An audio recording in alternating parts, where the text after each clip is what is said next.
Governor Katie Hobbs in studio with us. If you're listening online on app, you can also watch on the KTAR YouTube channel. Governor, thank you for your time. Thank you for being here today. Of course, thanks for having me. We got a lot to go through. All right. Can I start it off? Please do. So one of the stories we're learning is that a judge earlier today ordered the Trump administration to fully fund SNAP payments by tomorrow. SNAP payments, by the way, if you just, they are food stamps. Food we got assistance. 900,000 Arizonans. Yep. For children, elderly, disabled, and the needy. The Trump administration, we learned in the last hour, is appealing that judge's order. So it's unclear where things stand, I think, as of this moment. My question to you is there more you could do as governor of Arizona to ensure that children, families, the elderly are not going to go hungry in Arizona while this fight continues? Look, I am furious about this decision by the Trump administration. At this point, they're just being cruel. The thing is that they have these funds. They have access to these funds. These funds have been used before during a government shutdown to make sure that people got their SNAP benefits and they didn't go hungry. And he could have released these funds a long time ago at the beginning of the shutdown and said, if the shutdown lasts a long time, we have these funds, they're going to go to states, people are going to get their SNAP benefits, they're not going to go hungry. He didn't do that. He only was going to release the funds because a court told him he had to. And there's an unbelievable amount of complication for states in having to adjust the amounts that people get because the funding was only partial funding, not full funding. Then they keep changing the guidance, so they keep causing all this chaos and confusion. Meanwhile, people who are hungry because they don't have money for groceries and were supposed to get their benefits on November 1st still don't have them. It is infuriating. And he didn't need Congress to fix this. He doesn't need the government to reopen. He can fix it, and he refuses to. And he's making it worse and harder for people. And here's the thing.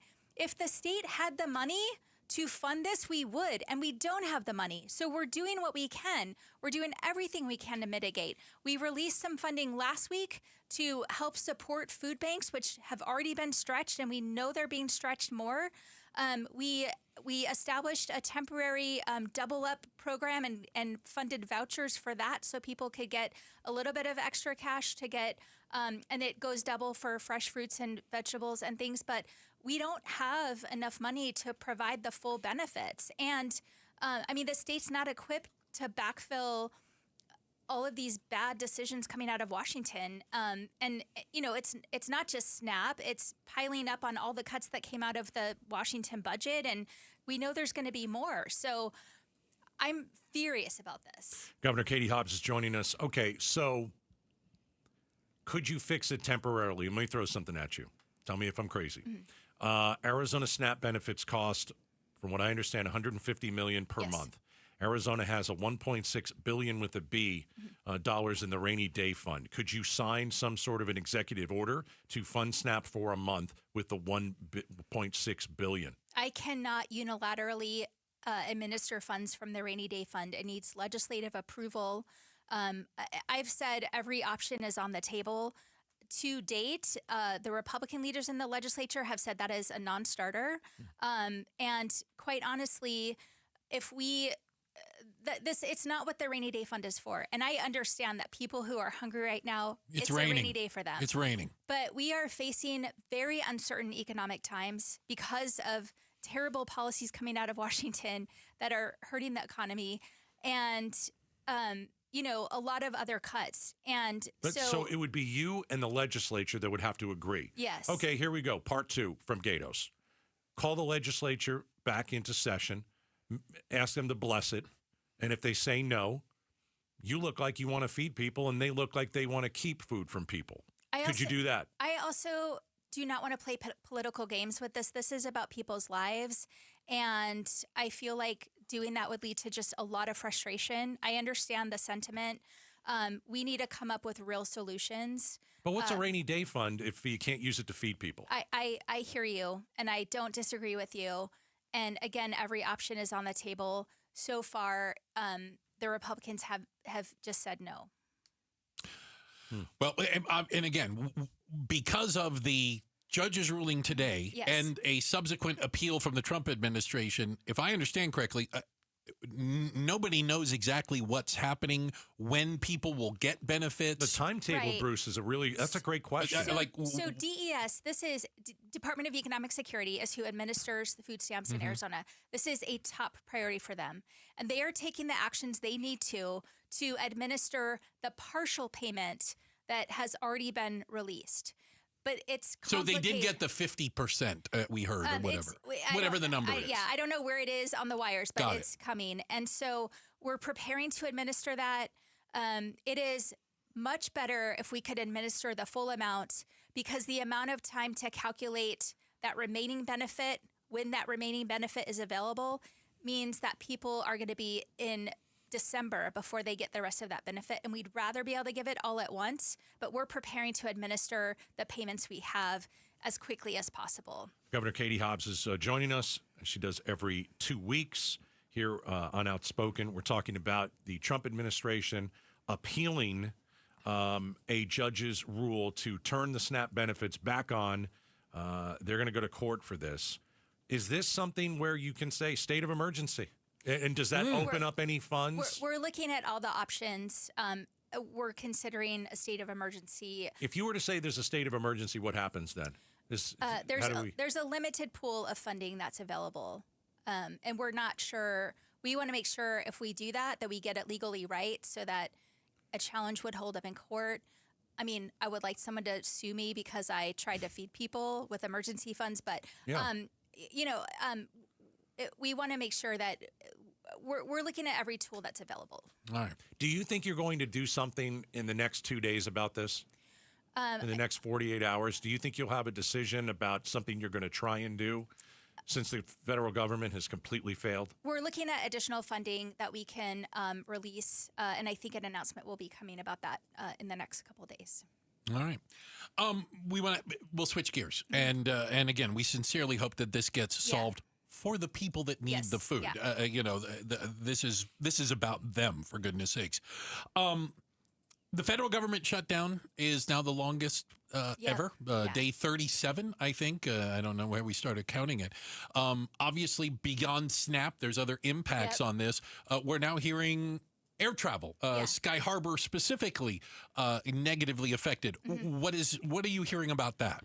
Yeah, I mean, I think we're seeing that there could be up to 3-hour delays for flights that are still there. There was a grounding yesterday that delayed some flights. So I think it's going to be a lot of frustration for travelers. And that's going to get compounded as we head into the holiday season when there's more travel. I'm going to throw something else out, and it's very similar to what he just spoke about. I want to say in Denver. Yeah. The city is looking to pay air traffic controllers so that it doesn't impact their airport because it's such an economic driver. Is there anything like that on the table? Is there a way that we can overcome the ineptness of the federal government on a local level? That's a good question for the mayor. I'm not sure if that's been a topic of conversation.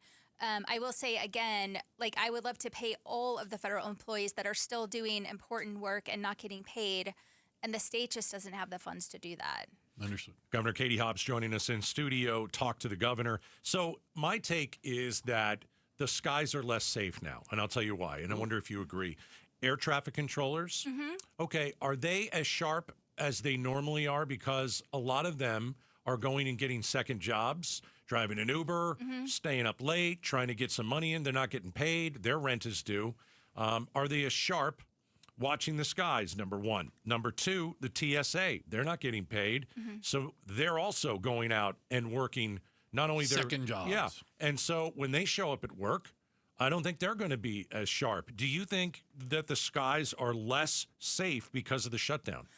I think that we are going to see delays in air travel because the federal government is trying to compensate and reduce flights, reduce air traffic to compensate for that question. But I do want to say this. I applaud every federal worker who is out there, who is doing their job to keep us safe, to keep air travel safe, to keep the border safe. whatever it is, and are not getting paid to do it because of politics. And this is just one other reason why the elected leaders, and I sometimes hesitate to use that word, politicians in Washington need to get their stuff together and reopen the government. It's not that hard. I mean, when we had a budget standoff here in the state, and I sat here with you guys and we talked about the possibility of a government shutdown, and I was determined not to let that happen, and I vetoed a budget, and I forced both sides back to the table, and we got a really good budget. Why isn't the president using his negotiating power to do that, to force both sides back to the table and come up with a deal? Governor Hobbs, you talk about the politicians in Washington. Have you had any discussions with Arizona's congressional representatives or our senators, for example, Kelly and Gallego? Yeah, I mean, my office is in contact with their offices on a regular basis. They understand what's happening on the ground. I'm not someone who's going to tell them how to do their job, but I'm certainly communicating to them, like, look, these are the impacts we're dealing with here. This is really untenable. And so they're hearing from us. And I know they're hearing from a lot of your listeners. You know, I don't know what's going to happen, but it's very frustrating as the governor of a state to be in this position. Do you think the Democrats should end the shutdown? Do you Again, think they should be the one to say, okay, now you're not gonna feed people? All right, you know what? Let's be the bigger person. Let's be the they can say this, the better party, and let's end this thing. I'm not in their shoes. Yeah. I'm not going to tell them how to do their job. But somebody needs to figure this out. Who's gonna blink first? Do you think? Yeah, I don't You know don't know? the answer. What's the tipping point then? I mean, You would think people going hungry would have been it, but like Yeah. if I was in any shoes of any member of Congress, I'd be working to broker a deal.